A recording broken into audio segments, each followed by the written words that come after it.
Did you say come on? Okay, sorry. How are you doing? Paul Sarildani come to. A very good morning to you. Hope you're doing well. I've just realized by the lighting I should have taken that makeup option.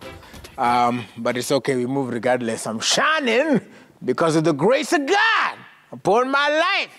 You better believe that and receive it as well. Hope you're doing well and that your Tuesday has started in an amazing way. Exciting show we have lined up for you and a very sensitive topic as well. It's something that has been going on. We've been seeing a lot of these reports online, and I guess now we just want to try and put it in perspective for you just a little bit, and hopefully, as we do with these shows, if for nothing else but to start the conversation or to make it easier for you to start the conversation, because you can say, ulisikia kitu kina Willis alikuwa anaongelelea. That way, slide that conversation in. Today, we want to talk about sexual harassment at the office or at work. Let's not say office because work, it could be anywhere. And this is the question of the day. I want to jump right into it. Why do you think people do not report sexual harassment at work? Why do you think people do not report sexual harassment at work? The SMS is 22422. That is the SMS platform. I urge you today, because of the sensitivity of the matter and you might want to remain anonymous, you can SMS using 22422, and you don't have to leave your name or your... of course, we won't share your number, but you don't have to leave your name or where you're watching from. So you can SMS on 22422 and tell us your views on this. Why do you think people do not report sexual harassment at work, and any incidents that you might have faced, or any forms? Because, again, what is it as well? So you can tell us what forms that are there. But if you're bold enough and you want to speak out about it and you're confident in yourself and your answer, the hashtag to use is Daybreak, and we'll pick those as well. We are here with Roberta Bobby. Wagwan. How are you doing? Poa sana. A very good morning to you. A very, very lovely Yes, yes, yes. Makafiti. Thank you so much. This I feel good. Your mom again? It's my mom. Shout out to Bobby's mom. It's just my Doing the thing. Amesema this year lazima nitoke soko. Yeah. Ni soko ama streets. Well, watch out to eat a soko. So this is subtly trying to show people I look nice in vitenges, and I should dress more in vitenges. And I'm enjoying it. I like it. So that pia kuja kwa different ninis, different functions. Zianze. Zianze It's about kukuja. time. It's about time, people. Ladies and gentlemen, the campaign, wacha tusi campaign sana. She's here. I will speak for myself on my Twitter. Yes. Bobby Fine. Yes. All right, there you go. There you go. Yeah. All right, CJ Temo is also going to be joining us in a short while. And there have been some excerpts as well that he shared, and I'll try to read them out during the day. Big shout out to Joyce as well, who is watching online. Shout out to you. Na hata wewe unaweza changia topic. Ukitaka nisome jina yako nitasoma, ama taisoma tu as one of the comments. And check it because it's a very sensitive topic today. I guess I'll ask you that question as well, Roberta. Why do you think people do not, in your view, report sexual harassment at work? Well, there's a couple reasons, but I'd start with the lack of awareness. I realized that as I was growing up, I didn't know much about sexual harassment or about sex altogether. So I didn't really have the awareness to know when someone was overstepping or... and I'll give an example. It's like when you're really, really young, like 9 years old, and you're being catcalled by really grown men. In the society that we lived in, it was kind of normalized. So it kind of looked like, oh, when you're pretty, it's normal. It's normal for you to be noticed or realized. Till you grow up, 20 years later, you realize, oh, wow, I was 9. And these people who were catcalling me were in their 20s, 30s, 40s, 50s. That's pedophilia. So the lack of awareness, when you don't have enough information to be able to gauge, is this right? Is what is happening okay? Is this acceptable in the work environment or whatever environment that it is? So this is why we need to educate ourselves more. This is why we need to talk about such things, about such topics very, very openly. Most times I see people shy away from the topic of sex or anything related to that. And I mean, I don't know if it's a cultural thing or if it's just the way we've been socialized and how we've grown up in this society, but I feel like these are topics and discussions that we should have very, very easily. So aside from having the awareness, I think something else is fear. We have a lot of fear because by the time that, you see, the environment that a workplace creates is that there's the power dynamics of, there's a boss and there's a subordinate of the boss. So what what sexual harassment does in this situation is that it takes away power from the employee, because now you have the fear of, if I do not accept what is being suggested, or if I do not agree to what is being put on the table, it becomes that there's a possibility that you might lose your job if you do not comply. So fear is a really, really big factor. So imagine siyako situation yenye hana information, first of all, hajui. And then the moment on a clock, oh, this is not right, this person should not be speaking this way or making such jokes or comments about me, especially in a sexual way in the workplace. By the time when I realize, it's like, but they have a more prominent position at the office. So if I speak out, will I really be listened to? Is it going to come back and bite me in the back? So should I speak out? Ama nilenge tuju, isn't it to happen kwa office? So yeah, I think awareness and fear are big factors that changia to people being very afraid to speak up about sexual harassment in the workplace. Right. CJ Atemo How you doing? is here. How are you doing? Good morning. Good morning. All is well? Yes. Yes. Karibu sana.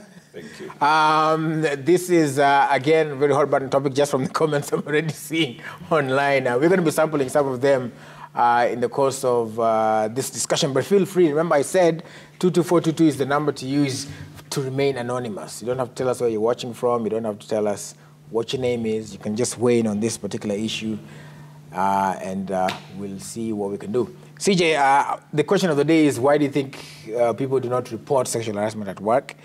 So I'll begin there. Then we can work backwards and define forms of it and read some excerpts of at least things that we picked from online. Why do you think people they don't report it? One, it may be because of the perpetrator. If the person is in a position of influence, power, or authority, they may have the element of fear for the repercussions, the fear of repercussions. So if it is a boss, for example, who is perpetrating that, then they may fear losing the job. Two, they may fear that nobody would actually listen. Nothing will be done. Yeah, so somebody will think, well, even if I take this anywhere, nothing actually will be done, which brings the element of the culture of the office. Certain things begin just as normal jokes, normal conversations, and they nearly become so normal that if you even raise an issue about it, forget about even the boss, forget about the HR, like your own colleagues will feel like you're being extra. And sometimes somebody wouldn't want to be the person who is seen like they're being the extra. It takes a lot of confidence and courage for you to be able to stand up and say, I'm not comfortable with this. Because if you walk into an office where sexual jokes are the norm every day, just at the level of colleagues and peers, when somebody does that to you, you wouldn't want to go anywhere else because you think this is the culture of this place and it has been so normalized. So sometimes even among employees themselves, they become the enablers of that culture. So when it comes from people who are in senior positions, it is even difficult to handle it because that looks like the normal in the office.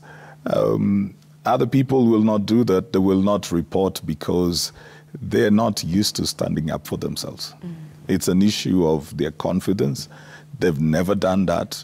Is it an issue of their confidence? Sorry to cut you short. Is it an issue of their confidence or confidence taken away from them by the perpetrator? Like, you know, the way they say, you know, what are we going to tafuta hii position? Or who will believe you? So like, they're like, yeah. Well, there's both. But there's also the point where maybe this person, even in their family, they never used to speak up for anything. You know, you're not permitted to speak up. And how they're socialized is you never speak up. You're not supposed to be the trouble rouser anywhere. Right. So they lack the confidence to bring up that. What you're talking about, where you're told many people want the position, that's intimidation. That's not necessarily lack of confidence. By the time somebody is telling you people want this job, it's because they know that you have either acted differently or you have spoken about what you're going through. So that is the issue of intimidation and manipulation, which is also very rampant as well. Yeah. All right, and then there's the other element of victim blaming that happens as well. So and this has happened even online, you hear cases even when it's not in the office where a lady has gone through something and they're like, angeva hivi, or hangeenda up, or hange kubali drinks, and stuff like that, or, you know, you're told these things. What does that do to the person? Because here you are trying to report something, and then you're blamed. And no, it's your fault. You shouldn't have gone to the office. Yeah. So where would I have met? Yeah, stuff like that. Yeah. Yeah, and I think all this, you know, Rudy, back to childhood trauma, because how we grew up really affects the kind of adults that we end up becoming. And if you grow up in a situation whereby your needs were never met, you're never really listened to, you're always shut down, you're always told that you cannot speak up. So una grow up ukizoea, shida ni yako. Shida ni yako, kitu kifanyika. Because if anything happens, they ask you, Willis, why did you... You're never given the opportunity to be able to give excuses or explanations. So you grow up knowing that if something happens to you, it is entirely your fault. And that's why we run to victim blaming and shaming really, really quickly. If something, and it's become almost second to nature. Anytime you hear something happen to someone, it's always, oh, basi hange, ama hange, and it's never the person, the perpetrator, the person who's enforcing harassment or abuse in any way. Nobody ever asks, why did they do that? Or why are we allowing them to do that? Or why is it that it is normal? This is why I keep saying that we need to raise awareness by having discourse about all these topics. We need to always talk about these things so that it becomes easier. Inakwa uneza notice. Ata jana I was talking to a friend of mine about something, and it comes to something as simple as colleagues discussing your salaries. We always have this secrecy ya kuficha vitu, and then you never realize that maybe wewe ulikuwa unanyanyaswa, maybe mtu mwingine alikuwa anapata what their worth is. We need to be able to have conversations. Just speak so that you can always help the next person. And when you're talking about your own experiences, this is where you get community and you get to realize, oh, pia wewe, pia nani yako na story kayo. Okay, so how do we feel about it? How can we deal with it together? Or what education do we need on it? What do I need to know so that how can I handle this? How can I go through this? So I'd say awareness in a needy kasana. We really, really need to have a lot of education on such things, and just education goes as far as just talking about it. Just me being able to say, oh, this guy, he keeps making such jokes and I'm not really comfortable. I mean, I'm not sure if he's harassing me. Someone else would be able to tell you, that's wrong. That's harassment. Because most times, by the way, to ni lack of awareness. Hatujui boundaries, hatujui mtu akizi overstep. Juka hauna boundaries hauwezi jua mse akizi cross. So we need to have active discussions all the time so that we're able to steer away from things like victim blaming, so that when a perpetrator does something, we're able to question that person, like, why did they do that? Why did they rape this person? Why did you make such comments? Because if we don't do that and we victim blame, it becomes normal for the perpetrators to exist. So it becomes their jokes are very normal, their comments are very normal. When someone says them, we laugh. No, stop laughing at those jokes. When somebody says something that makes you uncomfortable, call them out. I say this, but then I know that it is difficult, especially coming from someone like what CJ was saying, someone who doesn't have the confidence. Sometimes it just seems easier to like. And if it looks like it's the culture in the office, so yes, then you'll be the one who's relax. When yeah, stuck up, nini. But just have boundaries. I mean, if that's your culture, cool, but don't involve me because I'm not comfortable with it. Sometimes people being uncomfortable, haitoki from utiaji tu, haitoki tu jum say nimuyad. Maybe they face some sort of sexual abuse in their lives, and so someone talking to them like that triggers something. So we need to be very kind and very mindful of course, pia wewe as a person, you need to be mindful of the people you're making jokes with. Kuna jokes huwezi make na kila mtu, na kuna jokes huwezi make. If you're comfortable within your circle, cool, but know that other people have boundaries. And I just urge people to be a bit more confident to speak on it. It might be difficult, and if you can't yourself, tell someone else who can. At least talk to someone else just so there's a comparison point. That just so someone, if you came to me and asked me, you know, easy comments zenye nani ana make, I'd be able to say, he's just being funny. I can tell you what I think, or I can be able to validate your feelings. If you feel uncomfortable, then you feel uncomfortable. Sometimes we just need that extra support so that we're able to know and to be very set in our boundaries. I mean, talk about it, just teach yourself about it so that you're able to know. Inaweza kuwa si universal boundaries, but for yourself. Kama mimi Bobby, Spendi msaki make such jokes about such things in this. Kama tuko place different, okay, wazi tunaweza cheka, but kani job nimekama pa kuchapa kazi. So just boundaries like that, they help you, yeah. So having a clear set boundaries. CJ, what about, okay, first of all, how would somebody know that, you know, okay, now this is bordering on, because I guess sometimes what is lost, I don't know if it's in translation or even in definition, is somebody does not know, okay, this is sexual harassment, this one, I don't even know if, I guess it's because it's so shrouded that, you know, okay, this is a joke going too far, this is harassment. Like, how do you draw that line? Well, I think it depends on where it puts you at. If it brings discomfort to you, then it has crossed the line. And it comes back to things like the values that you have. What may be normal for other people may not be normal for you. So one lady may be fine with everybody in the office, you know, whistling when they get in, and people talking about the legs. And they may want that attention. Then for you, you may not want that. So nobody should then feel that that's normal, that every woman wants attention. The moment it's uncomfortable for you, that's harassment. You know, it has got to be something that you define by your boundaries. And that comes in, Willis, even in the things that we call jokes. Right. If the joke makes you uncomfortable, it is not a joke. Yeah. If you're the subject of the joke and it makes you uncomfortable, it is no longer a joke. You see, there are things that we talk about, and that's how we do things like, you know, body shaming. That's how we do those things of victim shaming, all of that. Sometimes it comes out like a joke. But what does it mean to you? What does it make you feel? How does that thing sit with you?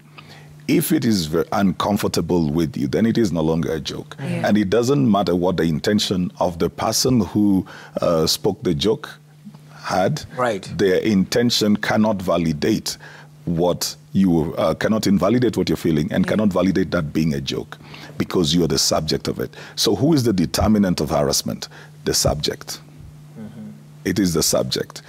If I treat you in a certain way, you are the one who will determine that I'm being harassed. Right. And I cannot say I'm not harassing you. Yeah. I can't insist that I'm not harassing you. If you're stepping on me, because you got a big shoe, if you're stepping on me, you may not feel it, you know, and I'll be telling you, Willis, you're stepping on me. And you're like, but I'm not stepping on you. But I'm not hurting you. I'm not hurting you. But I did stomp on you. Willis, you're stepping on me. Yeah. You're like, no, man. In fact, my foot is not even really on the ground. Right. I've not put my weight on it. I'll have to say, Willis, you're stepping on me. You're hurting me. That is harassment. But for you, because maybe you're not feeling like there's a foot under your foot, you'll feel like there's nothing that is happening. You know, you feel I'm trying to be dramatic. But I'm telling you that what you're doing is putting some weight on me, putting some pressure on me, and it is hurting me. You need to listen. So who determines whether it is harassment? The subject. Yeah. All right, so I guess there are different definitions here.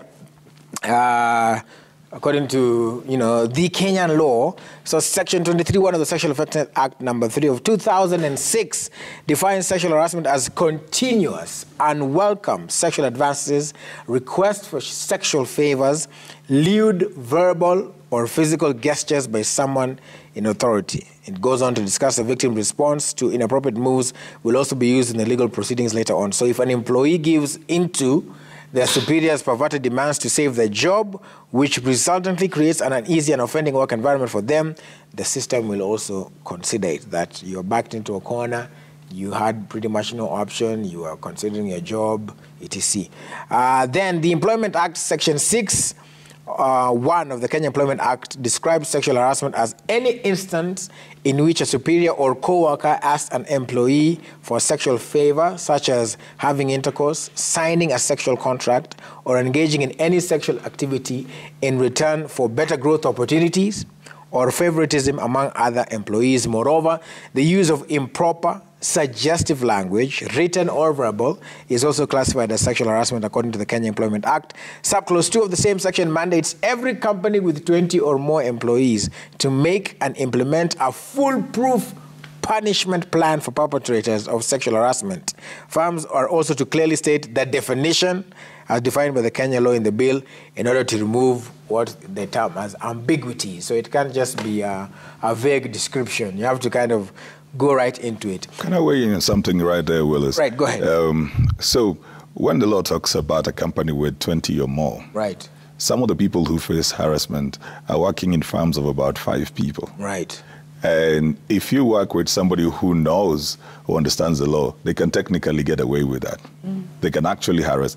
Let's say somebody is a lawyer, or even not a lawyer, but okay, generally, right. Let's say a lawyer who only needs maybe 2 or 3 support staff in the office. So you need this lady as a receptionist, you need that lady as a secretary or something.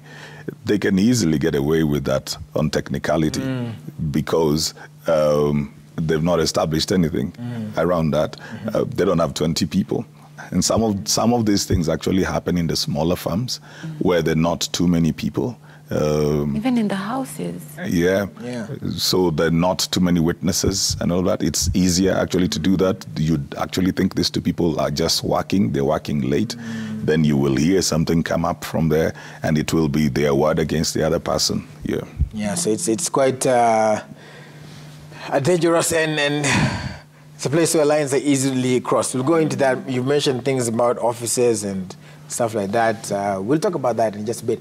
Raymond Silali has this to say. He says, people don't report due to fears of retaliation, doubts that anything will be done, feeling ashamed or embarrassed and feeling powerless. Some people may also fear the reporting process itself, like CJ was saying, or worry that they won't be taken seriously. Bilha from Kitale says, people fear losing their jobs and also poverty. They may fear to report because they are afraid to be fired, and maybe his or her family is depending on him. And nowadays, finding a job is it's very difficult. Extremely is my own emphasis. Rack Flo, who is a rapper, says, I think it is because the employee thinks it's easy to be promoted and they're going to be favored at work. So it's a yin versus yang. It's clear that if this happens between employee and the boss, employee will not do this due to fear of losing the job. Moreover, others might take advantage of it to be seen great ladies dating a boss, or even pressure of money. Most people fear to lose their job, while others are threatened by their employees. All right, you can't report your juniors sexually harassing you. Be sure sexual harassment is not just top down. We have bottom up too, seeking favors. Even your juniors are harassing you. It's only reported if the lady fails to get the reward she imagined. To enhance promotion and avoid intimidation, eventual dismissal, beg your pardon, from seniors. All right, so those are just several. Most of them there, a lot of it is about fear, which is a practical thing. If you report, you lose your job. It's a reality, Roberta. How do you work around that? Because, like somebody has said there, maybe you are the breadwinner. Maybe this is it for you. This money, imekuja, and the absence of it means poverty. It means poverty. It means you're back to zero. It means going back home, nyumba kufungwa, stuff like that. Watoto wasiende shule. Yeah. What do you do? You know, I was just thinking, there's something Shatta asked. He said, I think we were discussing this topic, I'm not really quite sure. And he asked, what would happen if we all just spoke up? If we all just spoke up. And I remember his question making me feel like, okay, you might be privileged because you kind of have a voice, or you're really, really confident. But now I'm really thinking about it, because I feel like his question was coming out of some sort of anger. He had this anger that how are we letting people who are above us, or people who are, like someone said, it can be anyone, how are we letting perpetrators abuse us and we're just quiet about it? Like, why not just speak up? Why not just talk about it? And that's how I'm starting to feel. I mean, if all 20 of us know that the boss is being weird, why not just talk about it? Like, are they going to fire all of us? Well, they might. I was going to say they might, you know. You never know, but... Sorry again. Is it also because, I don't know, but the section I was researching on, I think the fine is 3 years or $100,000 fine, 100,000 Kenyan shillings fine. Okay. Because maybe people are saying, okay, watch, if for example, you would say, and I don't know, maybe I would have asked a lawyer, if there's any lawyer, you can text me this, or if any of you know, if you take this person to court, let alone pesa ya kotini, but I'm sure there are people who can help you if you go to FIDA and all this. The money aspect, but then, first of all, the process. During the process, are you still working? What's going on? And then number two, in the judgment, is this person just fined and anaenda ama unalipwa kitu? Yeah. Like, and also, what happens about your job afterwards? Yes. Is there any job security? Those are really, really great questions. Right. And unfortunately, I don't know. I don't know the answers, but I'd love to hear if anyone else knows. Kama kuna lawyer hapo, hit us up, man. What happens? Because I think that's part of it. Yeah. It's the same thing we're talking about on the show here, match fixing. It happens in Kenya. It's bad for a game. But because there is no law, nobody is going to be prosecuted, it just goes on. Here we have a case where there is a law. But the consequence, somebody says, okay, if I take them in court, kesi ikae kotini, alafu huyu jamaa afainiwe, then what happens to me? Am I still here? Am I, you know, and then you know how it is in social media. You'll be, when ule mtu mwenye alinini, what happens? What happens? You see, our culture works against our values to a great degree, because you might even win a case against an employer or a company, but then now, will you get another job elsewhere? What will happen is some people will be like, we don't want Roberta. She took the other person to court. Right. Not thinking about why. So they just look at it as, this is somebody who can take you to court for something, which means that we are always looking for people who have low standards. Yes. We don't want people who uphold us to high standards. So the moment we realize that somebody can actually stand up for themselves, or they can take up a matter to court, or they can engage a lawyer, or whichever other direction or whichever other avenue they would use, then you'll find that even other potential employers will not want to deal with them, because those potential employers are also trying to protect themselves from something they will potentially do, which means it's a culture for them. So they feel like, okay, if she comes and works here, I might do that and she might take me over there. So the question is, why am I even beginning to protect myself against that in the first place? It means it's something that we normally do. And that's where the problem is. But well, it's the people who probably may suffer the most when it comes to matters of sexual harassment are single mothers. Single mothers, because they have this balance between, you know, the bills and the children. Mothers don't give up on children easily. They don't. Very few would. You know, a man can just pack up and leave and hope that things will work out somehow with the kids. But mothers would rarely do that. And so when a woman is raising children, either her marriage was broken or she is widowed, or for whatever reason, you know, she never really got married at all. She just had kids with anybody else. She may put herself in that position and decide to take in whatever she needs to take in just to raise those kids. And sometimes people really take advantage of single mothers. When they know that somebody is a single mother, they will ask for extended times. It becomes very different when a woman has a man in the house. There's somehow that people will feel they need to respect the boundaries with that woman. It doesn't mean they don't harass women who are married. They will try just to see if that can also work. But when it is a single mother, the probability is higher. The extended work hours, actually undefined work hours, because there's no man you're going back to. So it will be said, no, you know, Jane has a husband, she has to go home. The husband will be asking where she is. But because you, Roberta, you're not married, so you can extend a few hours. And those are now the places where those kind of things like, you know, you need this job will come in. I think that it is very unfair to put people at that particular place, because what do you do to this woman's children? When she comes home battered and wounded and broken, where will she vent all of this? Where will she project it? On the kids. So you're raising a generation again of very angry children and those kind of stuff. And then later on we will be talking about we are dealing with a broken society because of absentee fathers and stuff. Sometimes it's not because the women could not do a good job, but they were broken at work. They were hurt and wounded at work, and they carried these wounds and they took them back to their children. They would be fighting them. So her frustration with her boss will come and be released on the kids over here. I think that it is important for all of us to try and provide an environment where people who have come to work are valued for the work that they bring in. Yes. For the energy, the effort, the time that they put in. They are paid for that. And if they are deserving of promotions, they are given promotions.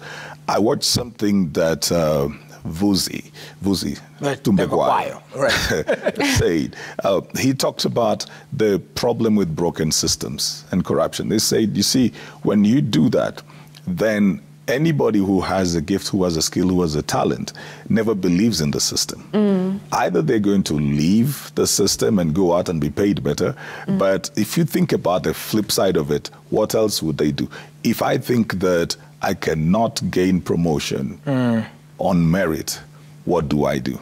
Either you will lose me or I'll find a way to corrupt that system even the more. So it's important that in the workplaces, people need to reward meritocracy. Or rather, reward merit. There has to be meritocracy. People need to reward merit. If open and it's seen. Yes. It will motivate. Yeah, right. See, if I reward you for hard work, Roberta will believe that if I work hard and if I do well, I will be promoted. So what that does as well, you will never have issues with Roberta because she will respect how you went up. She will know that Willis was deserving of going up. So nobody will be feeling like there must have been a favor done somewhere because everybody openly sees the amount of work this person puts in, the labor they put in, the energy they put in, and everybody feels this one is deserving. Nice. But if I overlook your hard work and then I bring somebody else who nobody even knows their input, then even Roberta will be demotivated. They will wonder, so what is the reason of working hard? And those are the systems that then begin to produce even these elements of sexual favors. Because now there's no clear way of promotions, opportunities. There may be opportunities to travel, and you may be more deserving than the other person, but then somebody will use that as a bait. They're like, you know, there's this trip to France and this place, so... It's 10 days. You want to go? You want to go? You wanna... Let's go. There's an opportunity for school somewhere else. You know, I could give you this scholarship. You just need to know what to do. That whole statement is a very loaded statement over there. And sometimes they know that that person really wants it. So they're like, yeah, you know what to do. You know what to do about that. I think we need to build our systems around merit. We need to build our systems around merit because we should not deny people of opportunities they deserve just because we have selfish, uncontrolled appetites. Yeah. All right. To answer the question, we have a lawyer, Kendi Kaburu. Kendi Kaburu. I might add Kendi Kaburu Raburu. My last understanding. She says it. So for this, it says... for a sexual harassment case, the victim may get a payout. It depends. If it's pursued under civil law, yes. If it's under criminal, not really. And then she goes on to say special damages are based on the discretion of the court and what is pleaded by the plaintiff. So, for example, if the harassment caused any physical impairment, if it caused loss of a job, if someone had to go to therapy to deal with the mental trauma, etc., those things then can be quantified, and then judge anaongeza yake na unapewa Kakiru. Now we just need to talk to CJ Martha Koma so that the cases go faster. Yeah, usiende January. It takes 7 years. Exactly. Usiende January, uambiwe next hearing, December. Yeah. You know, so that's, I guess, also another thing altogether. But of course, every claim depends on different circumstances. Right. Our panelist, Ivan Amu, also says circumstance is also an issue in terms of people reporting. Somehow, being the person who has reported sexual harassment makes you be blackballed. And not only in that organization, life after coming forward is hardly easy from the moment you go on from the moment you go to the police, the higher ups, to court processes, to the whole experience of having to relive the experience word for word to sort out and prove that this happened, it becomes sometimes mentally taxing. It is easier to just deal with the trauma, or rather, that's what it seems like. Some people only have themselves to count on, and so people are obliged to self-pressure because, you know, it's like you said, the system, even if you go and report this to the police, you can find a police telling you, oh, luacha boss akufanya hivyo, kwani wewe hutaki promotion? Kama unataka nikusaidie. Sasa okay, hata sisi ndo chukua hii namba yangu. Tusaidie na kakitu. So it's, you know, everywhere you turn, it might seem hopeless, but I guess we still have to stand up for ourselves. Keep talking to us, also using, like we said, the hashtag Daybreak and also SMS on 22422. So then, what do you think should be done in the few minutes you have? Somebody who is watching has probably gone through it. There are different categories of people that just in the conversation that exists. There's that person who is watching with a smirk on his face because they're the harasser, if you can use that word. They're like, hawa tu wanasema nini? It's the way things Look at Look at these people. Then there's the person who unfortunately is going through it now, maybe even yesterday. There are people who on their phones have text messages of a boss telling them, if you don't go for dinner, no salary increment. Boss anakutumia picha anakuambia unapenda hiyo picha, all right, you know, you know what you need to do. Kama unataka job, ama ukue permanent, all right. There are people they have the evidence. They're not quiet for lack of evidence. There are people who've gone through it, gone to bosses' offices and been touched inappropriately. They're watching too. Then there are those who now, as well as the fellow employees who have watched somebody else be put somewhere, not because of merit, but because of, well, not because of boardroom, but because of bedroom. So, you know? So these three categories of people, I guess first let's start with the victim, the one who is watching painfully us tell their stories. What do they do? What can they do? I'd say try to work on yourself to the point that you're able to garner the courage to have a discussion, at least even with a friend. Because it all begins, everything that CJ said is very, very important, but it all begins with self, like I always say. So if I'm able to have the courage to tell CJ about what I've gone through, probably he'd offer counsel that I didn't have before. He'd give me more information that I didn't have. And beyond that, there's that support that you can get. And then in an environment like a workplace, also let's not just be compliant to things that are they're degrading our morals or anything like that. I mean this in that if you see someone come out, let us support them. Let us help them speak about it. Tusikwe tu ati ayo ni story ya Robata. Ni Robata leo, but kesho ni wewe. Na hautajua kudeal nayo kama hautakuwa willing kujiput in that situation. I know that in this society we like to individualize a lot of things, and we like hatuna hiyo sense of community sana, and that's what also brings about fear, because I'm scared if I speak about it, everyone is going to isolate me, but that's just a notion.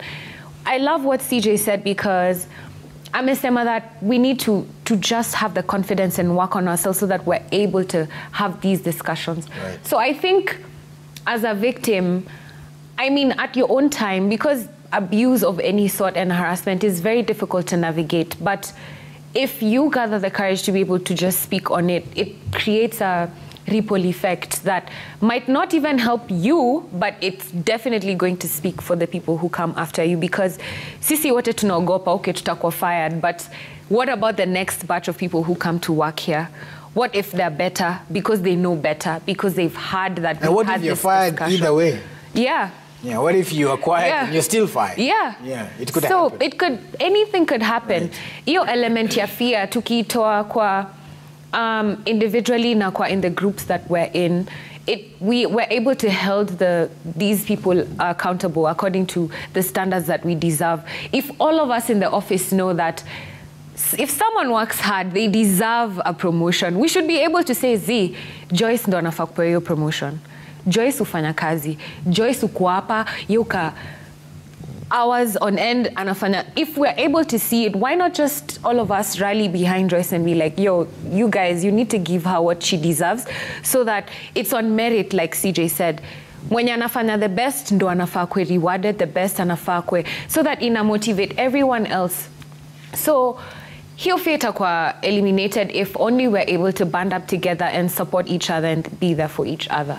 For the perpetrators, I feel like people who have horrible intentions they're suffering within themselves already, and they need the help that we cannot see. And they normally think they can get away with things, or that, wako juu sana. But if you're watching this and you're a perpetrator, I'd say that more than anything, you need help as well. You need to understand why you're the way you are, or why you reason the way you are, or why you think oppressing other people to lie to them with promises of getting further ahead, why that satisfies you. That's really questionable. It's really crazy to be that kind of person. And the moment everyone else gathers this confidence that we're talking about and they're able to speak up, you will be in trouble. You cannot hide forever. It's not something you can do all your life. And if you do, maybe utaponea, but we need sisi wenyewe to change the situation. Tuache kukua na hiyo, what if I lose my job? Okay, what if you lose your job and you get a better job? What if you get better opportunities because you were able to speak up?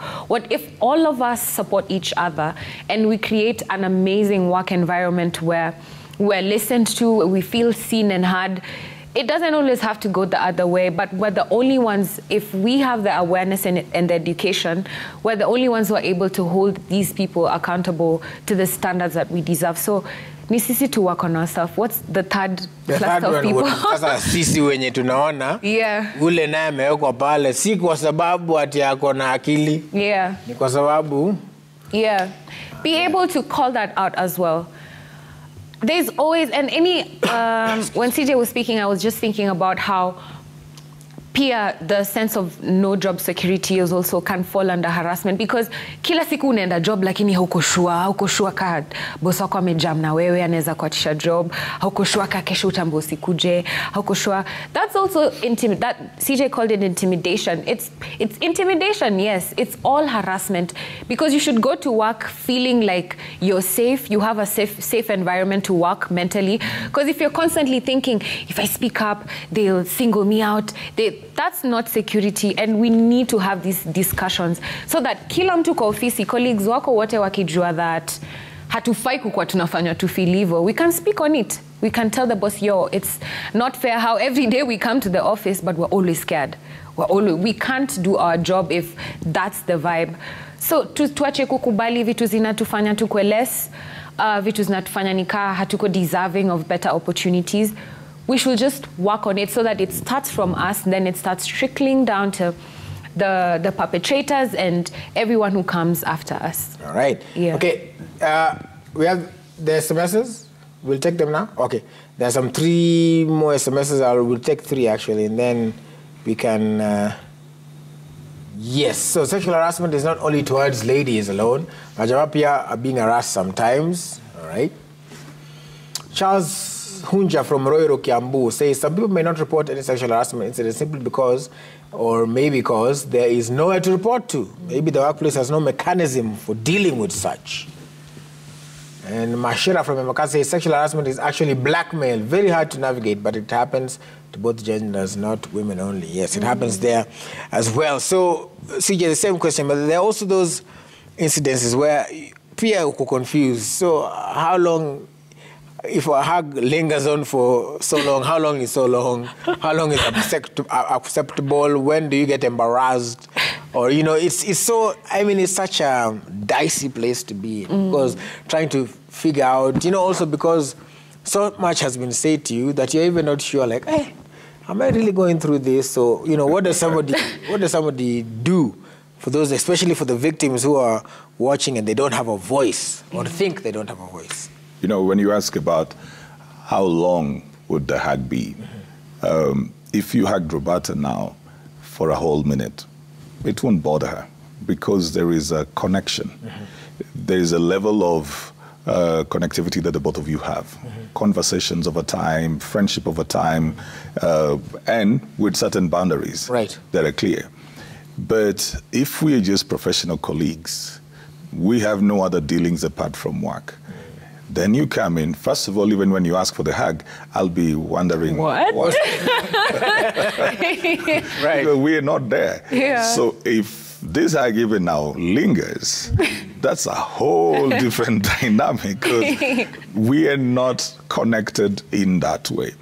I think the foundation of all of these things is what is the basis of your relationship. Right. If your relationship is just purely work, then anything that is outside of professional conduct raises questions at that particular point. So even when somebody would just even ask for a hug, it's not even somebody you converse with. You don't talk any social things. You always just on your KPIs, right, performance and stuff.